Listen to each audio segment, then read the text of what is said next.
fait, qui va se défendre, entre guillemets.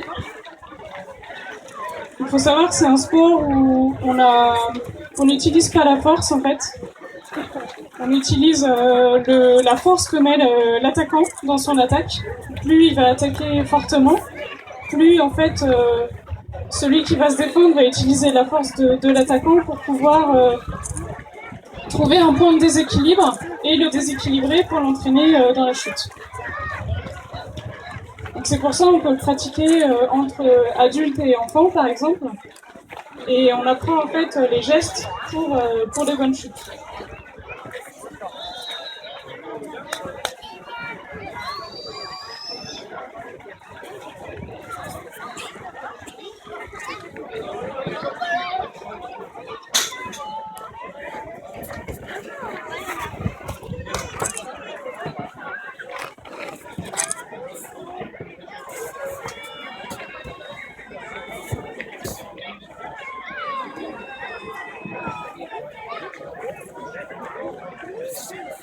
Donc si vous regardez bien, la personne qui attaque a une attaque plutôt verticale.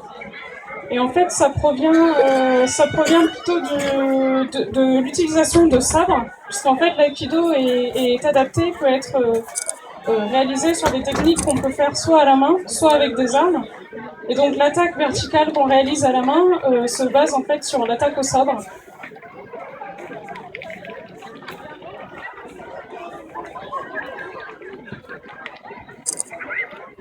Donc on a des techniques qui peuvent démarrer avec une attaque verticale comme on a vu tout à l'heure, et puis on peut aussi démarrer par, c'est le cas ici, une prise au poignet. Donc ensuite on va travailler sur le déséquilibre.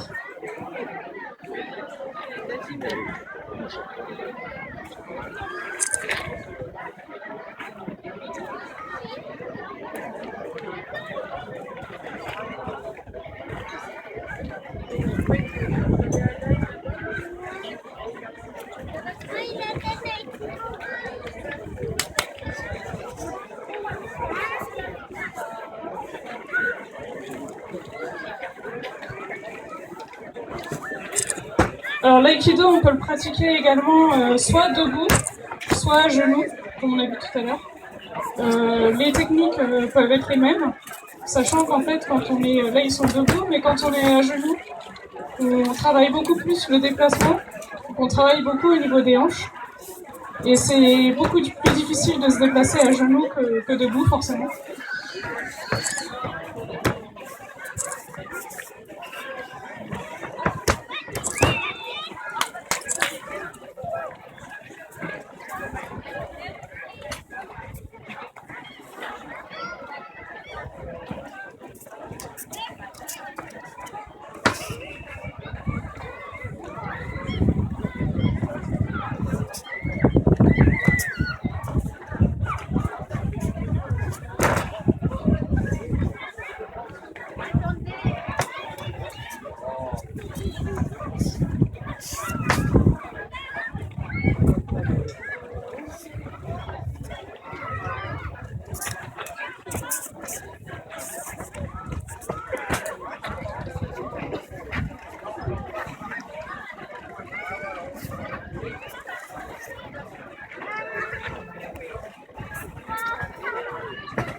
Ah, maman? Non.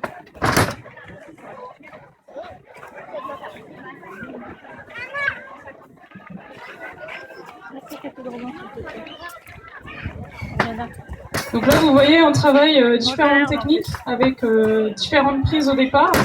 Et puis, on a énormément de chutes derrière qu'on apprend au départ. Selon la projection qu'on a, on apprend à chuter. On a des chutes avant, comme ici. On peut avoir des chutes arrière. On a différents types de chutes.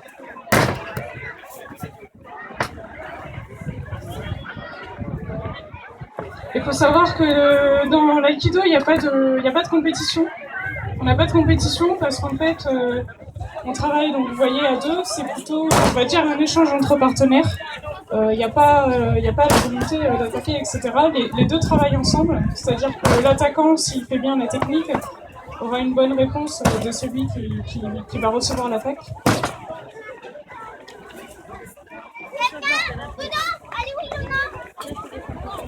Et l'idée, c'est de pouvoir progresser et de pouvoir répondre à différents types d'attaques, de savoir comment réagir.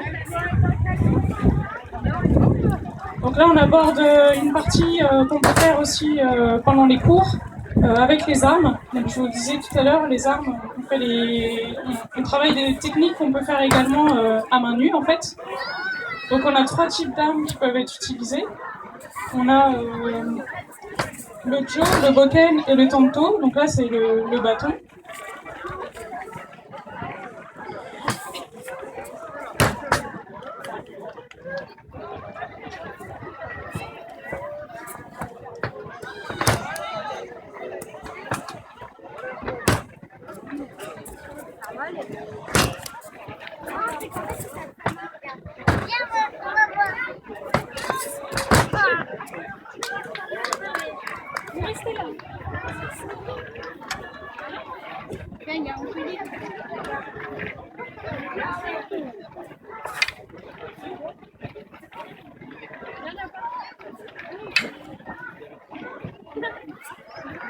Là, voilà, on peut travailler, les deux peuvent travailler avec le bâton. Donc, on apprend ces techniques-là, on les pratique pas mal à la fin de l'entraînement.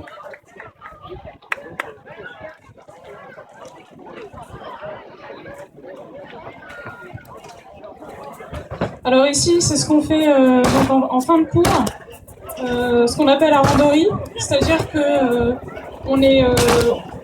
on travaille avec plusieurs adversaires et l'idée c'est d'être assez réactif par rapport aux différentes attaques. Donc par rapport aux cours, donc les cours d'aïkido se pratiquent au gymnase Anoto, qui est dans le quartier de l'hôpital. Donc c'est à côté du collège. Alors on a des cours pour adultes et ados et